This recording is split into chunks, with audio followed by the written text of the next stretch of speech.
नमस्कार, आप देख रहे हैं पंच न्यूज एनसीआर और मैं हूं आपके साथ मानवी ठाकुर। शुरुआत करते हैं आज की खास खबरों से। गुरु तेग बहादुर के 350वें शहीदी दिवस का भव्य समागम शुरू। श्रद्धा सद्भाव में डूबी राजधानी, कई जगह आयोजन।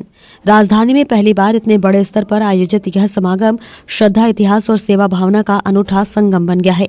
लाल किला परिसर में रविवार को गुरु तेग बहादुर साहिब के 350वें शहीदी दिवस के उपलक्ष्य में आयोजित 3 दिवसीय भव्य समागम का शुभारंभ श्रद्धा और पूरे धार्मिक सद्भाव के साथ हुआ। मुख्यमंत्री रेखा गुप्ता रात को कार्यक्रम में शामिल हुई। उन्होंने कीर्तन दरबार में गुरु के चरणों में नमन किया।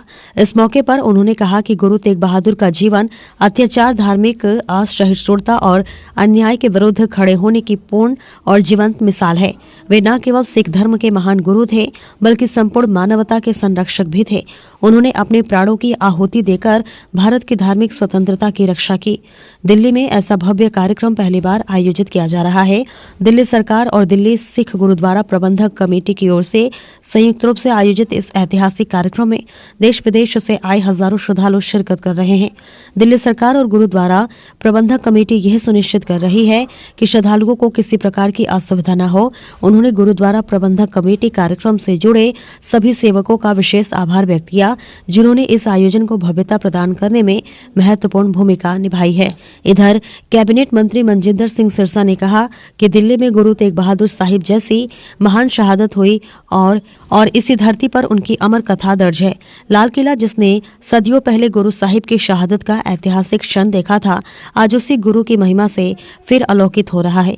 सुबह गुरुद्वारा शीशगंज साहिब से गुरु ग्रंथ साहिब के पावन स्वरूप को 5 प्यारों और नगर कीर्तन जत्थों की अगुवाई में लाल किले तक लाया गया। इस दौरान दिल्ली सरकार के कैबिनेट मंत्री सरदार मनजिंदर सिंह सिरसा, दिल्ली से गुरुद्वारा प्रबंधक कमेटी के प्रधान हरबीत सिंह कालका और महासचिव जगदीप सिंह काहलो सहित हजारों श्रद्धालु शामिल रहे। लाल किले पहुंचकर प्रारंभिक अरदास से कार्यक्रम की विधिवत शुरुआत हुई। कार्यक्रम में 3 दिनों तक हर शाम विशाल कीर्तन दरबार आयोजित होगा, जिसमें विभिन्न प्रख्यात रागी जत्थों द्वारा गुरु साहिब की वाणी का स्वरबद्ध कीर्तन किया जाएगा।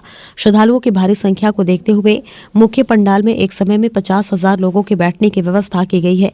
साथ ही संगत के रात्रि प्रवास के लिए टेंट सिटी तैयार की गई है।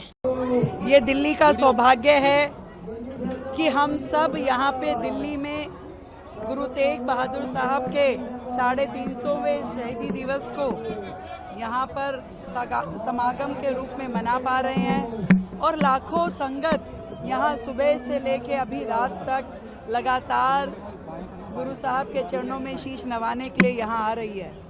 ये हमारा सौभाग्य है कि इस संगत की सेवा कर पा रहे हैं, गुरु साहब को याद कर पा रहे हैं और उनकी दी हुई शिक्षाओं को जन जन तक पहुंचाने के काम में अपना छोटा सा योगदान दे पा रहे हैं। कल भी और परसों भी 23, 24, 25 ये 3 दिन का बहुत बड़ा समागम दिल्ली के लाल किले पर यहाँ पे हमने गुरु साहब की 350वीं शहादत के लिए यहाँ रखा है। उनकी पुण्य स्मृति में मैं चाहूँगी कि हर परिवार, हर बालक, हर युवा, हर महिला यहाँ जरूर आए और गुरु साहब के चरणों में अपने शीश नवाए। 25 तारीख को दिल्ली सरकार की ओर से सार्वजनिक अवकाश भी घोषित किया है, ताकि सभी लोग मिलकर के इस त्यौहार को अच्छे से मना पाएं।